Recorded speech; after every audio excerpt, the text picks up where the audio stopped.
नमस्कार दोस्तों, कहानी संग्रह चैनल से मैं रेणु कुमारी हूँ।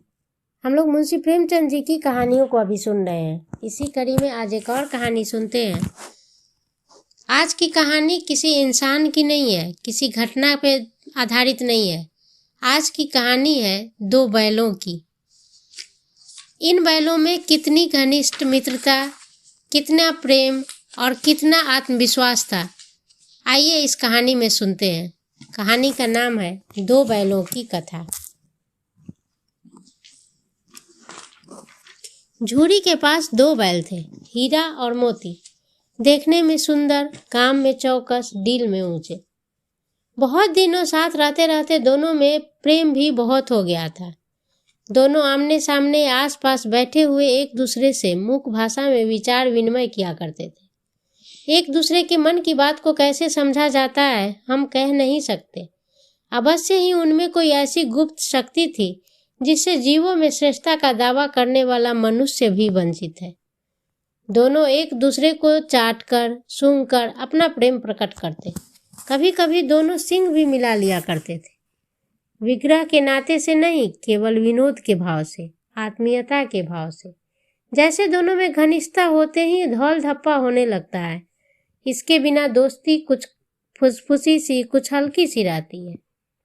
फिर ज्यादा विश्वास नहीं किया जा सकता।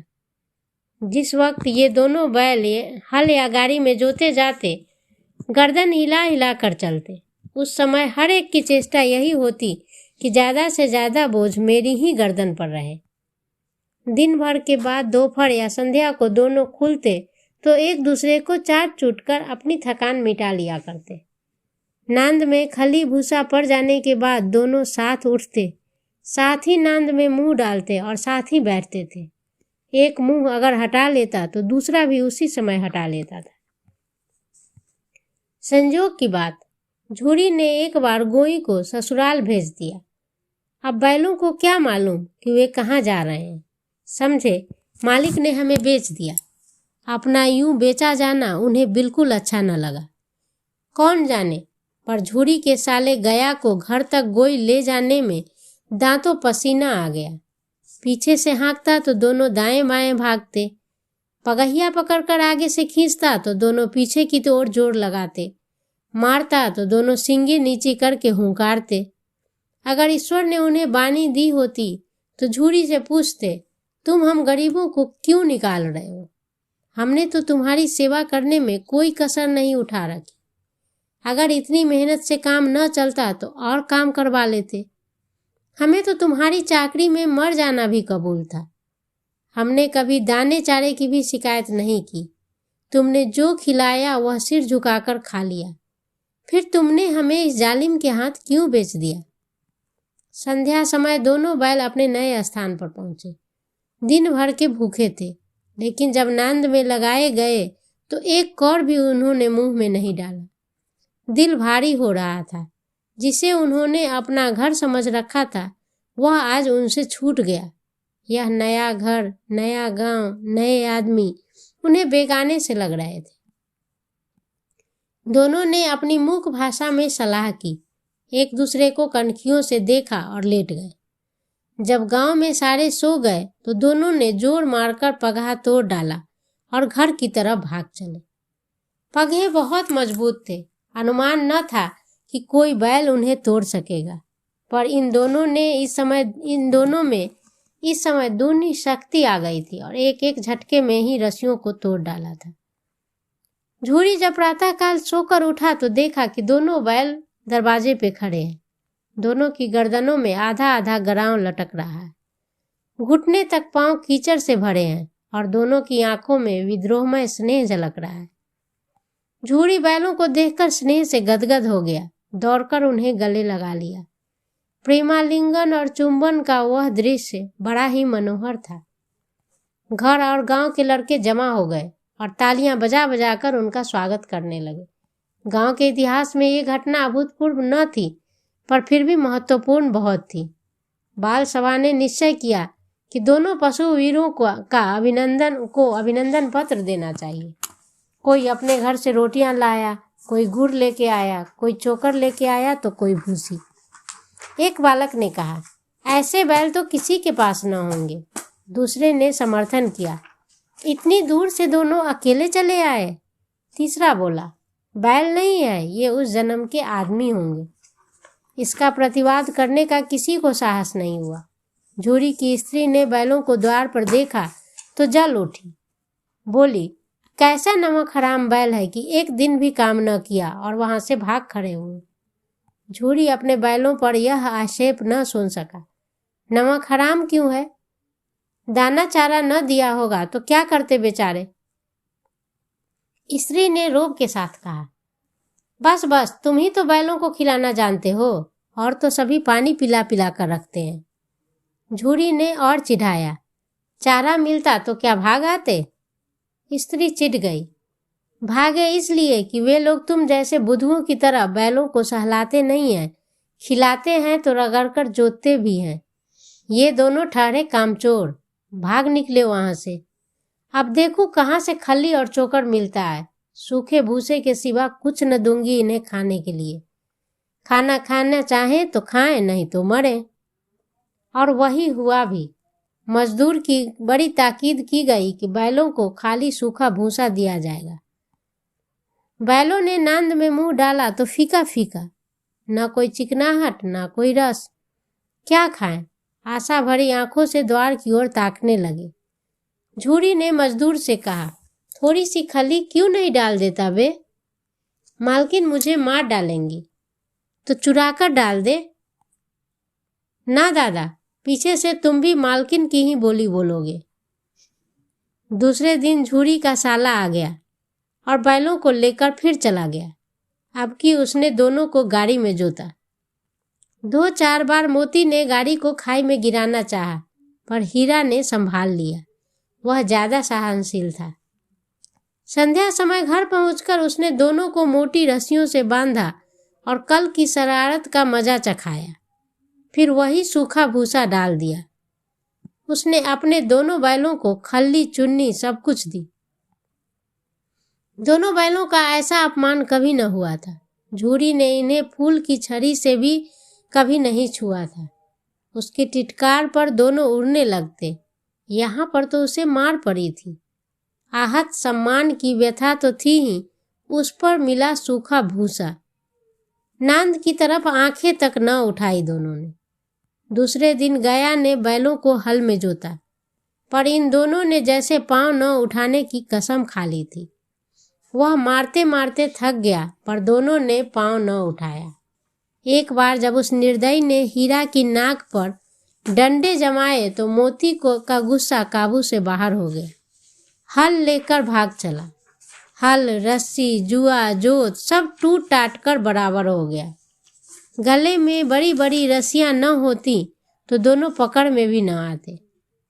हीरा ने मूक भाषा में कहा, भागना व्यर्थ है। मोती ने उत्तर दिया, तुम्हारी तो इसने जान ही ले ली थी। अब की बड़ी मार पड़ेगी। पड़ने दो, बैल का जन्म लिया है तो मार से कहाँ तक बचेंगे। गया 2 आदमियों के साथ दौड़ा आ रहा है। दोनों के हाथों में लाठियां हैं।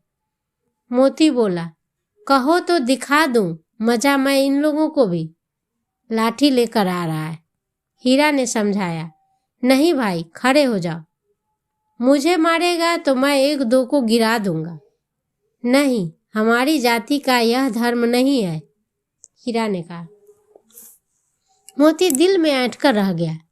गया आ पहुंचा और दोनों को पकड़कर ले चला। कुशल ये हुई कि उसने इस वक्त मारपीट न की, नहीं तो मोती बिल्कुल पलट ही पड़ता।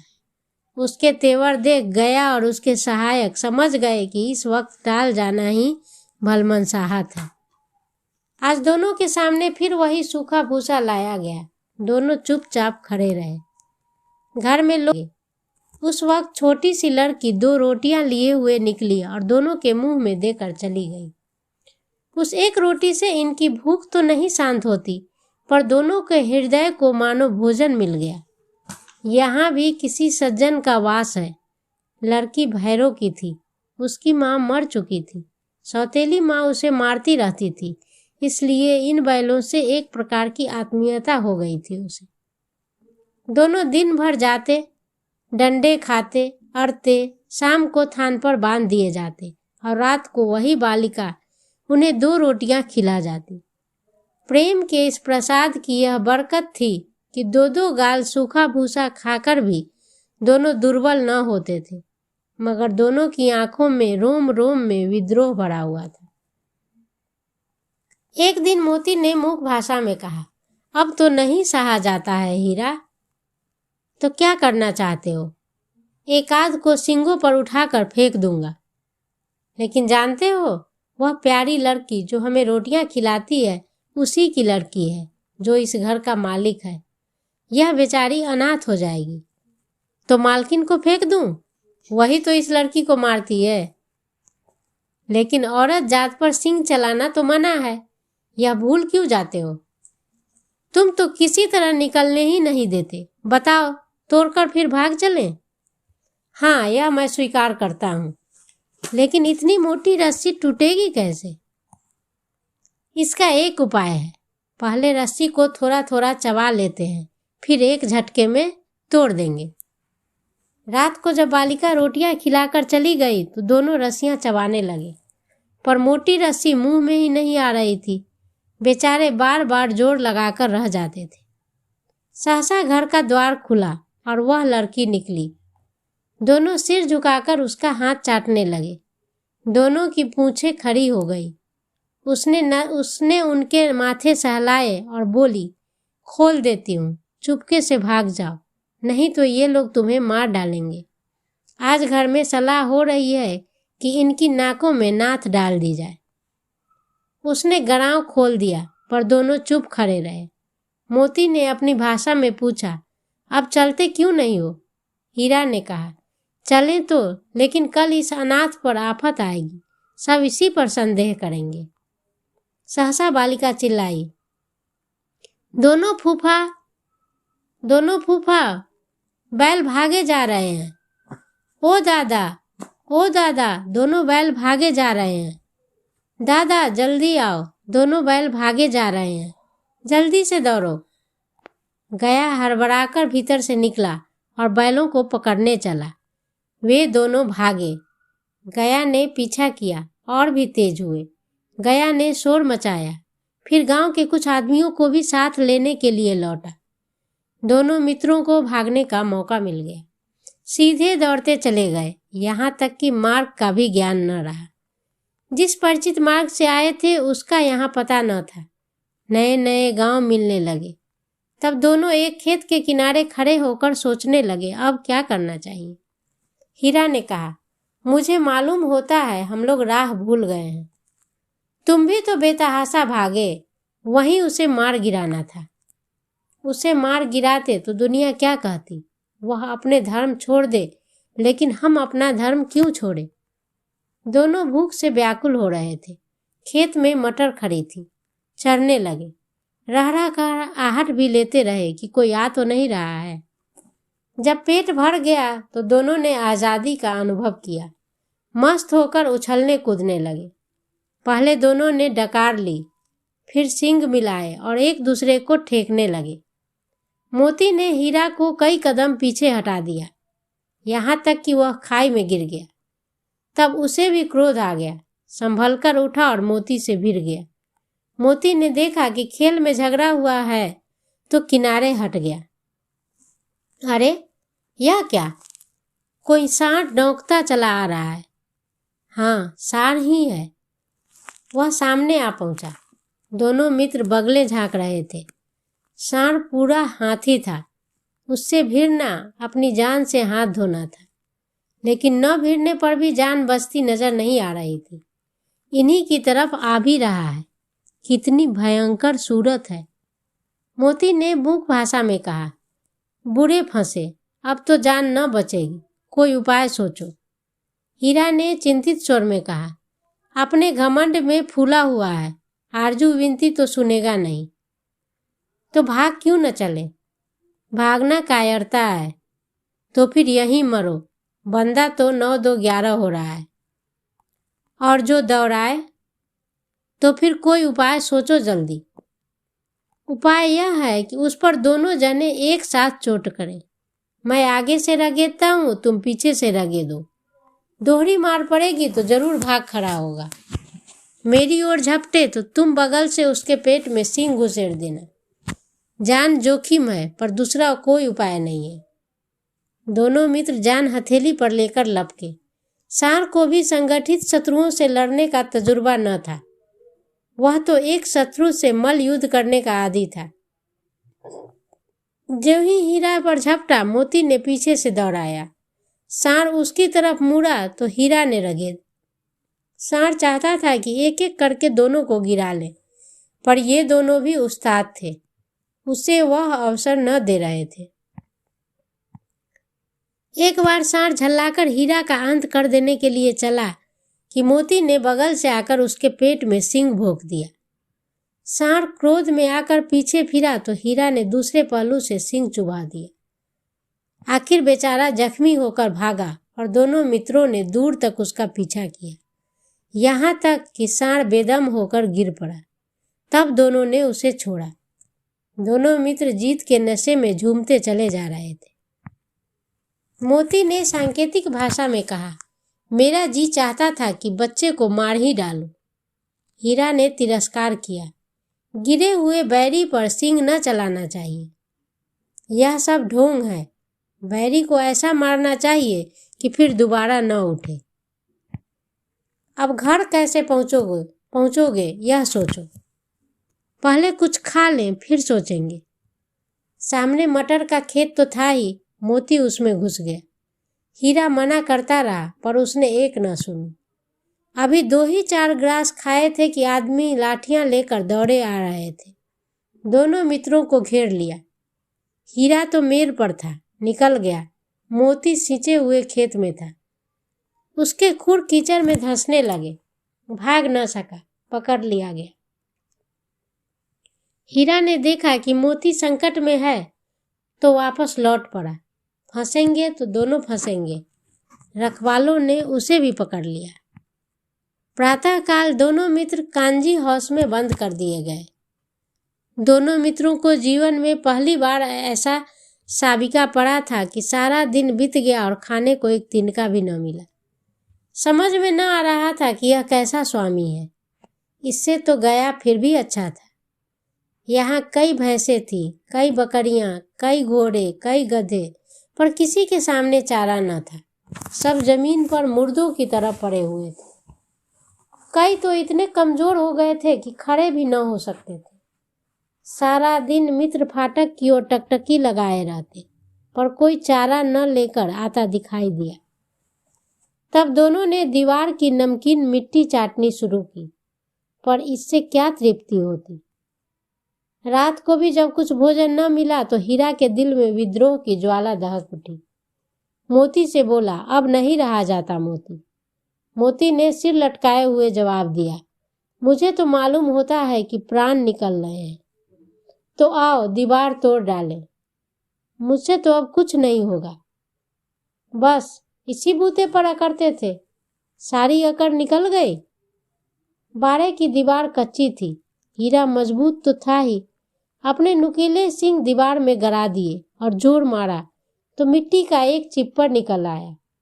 फिर तो उसका साहस बढ़ा और उसने दौड़ दौड़ कर दीवार पर चोटें की और हर चोट में थोड़ी थोड़ी मिट्टी गिराने लगा। उसी समय कांजी हंस का चौकीदार लालटेन लेकर जानवरों की हाजिरी लेने आ निकला। हीरा का उदंडपन देखकर उसे कई डंडे रसीद किए और मोटी सी रस्सी से बांध दिया। मोती ने पड़े पड़े कहा, आखिर मार खाई, क्या मिला उससे? अपने बूते भर जोर तो मार दिया। ऐसा जोर मारना किस काम का कि बंधन में पड़े ही रह गए। जोर तो मारता ही जाऊंगा, चाहे कितने ही बंधन पड़ते जाएं। तो जान से हाथ धोना पड़ेगा। कोई परवाह नहीं, यूं भी मरना है, वो ऐसे भी मरना है। सोचो, दीवार खुद जाती तो कितनी जानें बच जाती। यहाँ इतने भाई बंद हैं, किसी की देह में जान नहीं है। 2-4 दिन यही हाल रहा तो ये सब मर जाएंगे। हाँ, ये बात तो है। अच्छा तो ला, फिर मैं भी जोर लगाता हूँ। मोती ने भी दीवार में सींग मारा। थोड़ी सी मिट्टी गिरी और फिर हिम्मत बढ़ी इन लोगों की। फिर तो वह दीवार में सींग लगाकर इस तरह जोर करने लगा मानो किसी प्रतिद्वंदी से लड़ रहा है। आखिर 2 घंटे की जोर आजमाई के बाद दीवार ऊपर से लगभग 1 हाथ गिर गई। उसने दूनी शक्ति से दूसरा धक्का मारा तो आधी दीवार गिर पड़ी।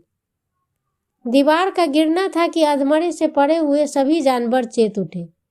तीनों घोड़ियां सरपट भाग निकली, फिर बकरियां निकली, उसके बाद भैंस भी खसक गई, पर गधे अभी भी ज्यों के त्यों खड़े थे। हीरा ने पूछा, तुम दोनों क्यों नहीं भाग रहे? एक गधे ने कहा, अगर कहीं फिर पकड़ लिए जाएंगे तो क्या हर्ज है, अभी तो भागने का अवसर है। हमें तो डर लगता है, हम यहीं पड़े रहेंगे। आधी रात से ऊपर हो चुकी थी। दोनों गधे अभी तक खड़े सोच रहे थे कि भागे या न भागे, और मोती अपने मित्र की रस्सी तोड़ने में लगा हुआ था। जब वो हार गया तो हीरा ने कहा, तुम जाओ, मुझे यहीं पड़ा रहने दो, शायद कहीं कभी भेंट हो जाए। मोती ने आंखों में आंसू लाकर कहा, तुम मुझे इतना स्वार्थी समझते हो हीरा? हम और तुम इतने दिनों तक साथ रहे हैं, आज तुम विपत्ति में पड़ गए हो तो मैं तुम्हें छोड़कर अलग हो जाऊं? हीरा ने कहा, बहुत मार पड़ेगी, लोग समझ जाएंगे या हम लोगों की शरारत है। मोती ने गर्व से बोला, जिस अपराध के लिए तुम्हारे गले में बंधना पड़ा, उसके लिए अगर मुझे मार पड़े तो क्या चिंता? इतना तो हो ही गया ना कि 9-10 प्राणियों की जान बच गई, वे सब तो आशीर्वाद देंगे। यह कहते हुए मोती ने दोनों गधों को सींग से मार कर बाड़े से बाहर निकाला और तब अपने बंधु के पास आकर सो गया। भोर होते ही मुंशी और चौकीदार तथा अन्य कर्मचारियों में कैसे खलबली मची, इसको लिखने की जरूरत नहीं। बस इतना ही काफी है कि मोती की खूब मरम्मत हुई और उसे भी मोटी रस्सी से बांध दिया गया। 1 सप्ताह तक दोनों मित्र वहीं बंधे रहे। किसी ने चारे का एक तिनका भी न डाला। हाँ, एक बार पानी दिखा दिया जाता था, यही उनका आधार था। दोनों इतने दुर्बल हो गए कि उठा तक नहीं जा रहा था। ठठरियां निकल आई थी। एक दिन बाड़े के सामने डुग्गी बजने लगी और दोपहर होते होते वहां 50-60 आदमी जमा हो गए। तब दोनों मित्र निकाले गए और लोग आकर उनकी सूरत देखते और मन फीका करके चले जाते। ऐसे मृतक बैलों को कौन खरीद के ले जाता? सहसा एक दडियल आदमी, जिसकी आंखें लाल थीं और मुद्रा अत्यंत कठोर, आया और दोनों मित्र के कूल्हों में उंगली गोदकर मुंशी जी से बातें करने लगा। चेहरा देखकर अंतर्ज्ञान से दोनों मित्रों का दिल कांप उठा। वह क्यों है और क्यों टटोल रहा है, इस विषय में उन्हें कोई संदेह न हुआ। दोनों ने एक दूसरे को वीत नेत्रों से देखा और सिर झुका लिया। हीरा ने कहा, गया के घर से नाहक भागे, अब तो जान न बचेगी। मोती ने अश्रद्धा के भाव से उत्तर दिया, कहते हैं भगवान सबके ऊपर दया करते हैं, उन्हें हमारे ऊपर दया क्यों नहीं आ रही? भगवान के लिए हमारा जीना मरना दोनों बराबर है। चलो, अच्छा ही है, कुछ दिन उसके पास तो रहेंगे। एक बार उस भगवान ने उस लड़की के रूप में हमें बचाया था, क्या अब वो नहीं बचाएंगे? यह आदमी छुरी चलाएगा, देख लेना। तो क्या चिंता है, मांस, खाल, सींग, हड्डी सब किसी के काम आ जाएगा। नीलाम हो जाने के बाद दोनों मित्र उस दडियल के साथ चले। दोनों की बोटी बोटी कांप रही थी। बेचारे पांव तक न उठा सकते थे, पर भय के मारे गिरते पड़ते भागे जा रहे थे, क्योंकि वह जरा भी चाल धीमी हो करते तो डंडा जमा देता था। राह में गाय बैलों का एक रेवड़ हरे भरे हार में चढ़ता नजर आया। सभी जानवर प्रसन्न थे, चिकने चपल। कोई उछल रहा था, कोई आनंद से बैठा पागुर कर रहा था। कितना सुखी जीवन था इनका, पर कितने स्वार्थी हैं सब। किसी को चिंता नहीं कि उनके 2 भाई बधिक के हाथ पड़े कैसे दुखी है। सहसा दोनों को ऐसा मालूम हुआ कि परिचित रहा। हाँ, इसी रास्ते से गया उन्हें ले गया था। वही खेत, वही बाग, वही गले लगे। प्रति क्षण उनकी चाल तेज होने लगी। सारी थकान, सारी दुर्बलता गायब हो गई।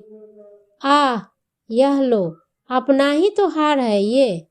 इसी कुएं पर हम हर चलाने आया करते थे। ये वही कुआं है। मोती ने कहा, हमारा घर नजदीक आ गया है। हीरा बोला, भगवान की दया है। मैं तो अब घर भागता हूँ। यह जाने देगा? इसे मैं मार गिराऊंगा। नहीं नहीं, दौड़कर थान पर चलो, वहां से आगे हम न जाएंगे।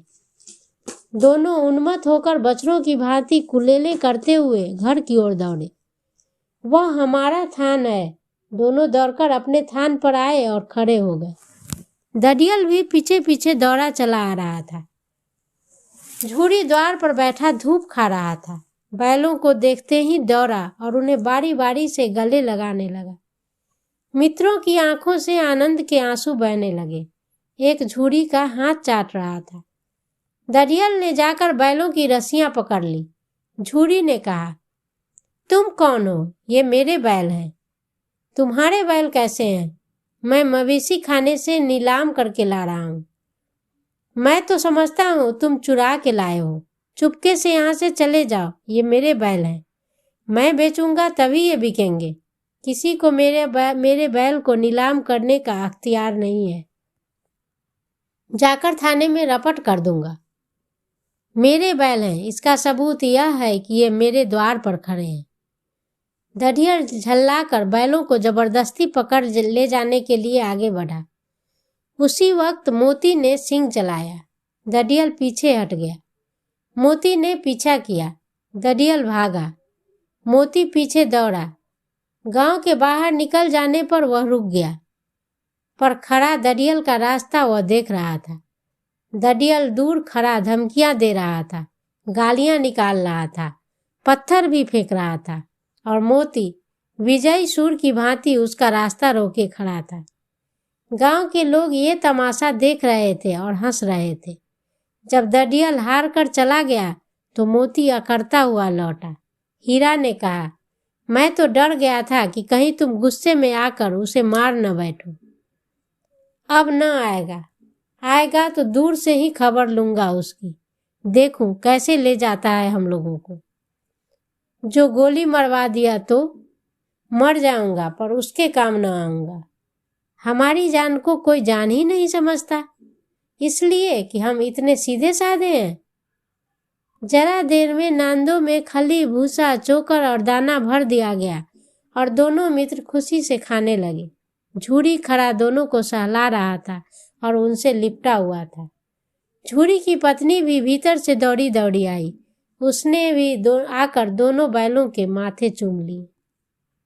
ये थी आज की कहानी। अगर आपको मेरा ये वीडियो पसंद आया हो तो प्लीज़ मेरे वीडियो को लाइक करें, सब्सक्राइब करें और शेयर करें। धन्यवाद।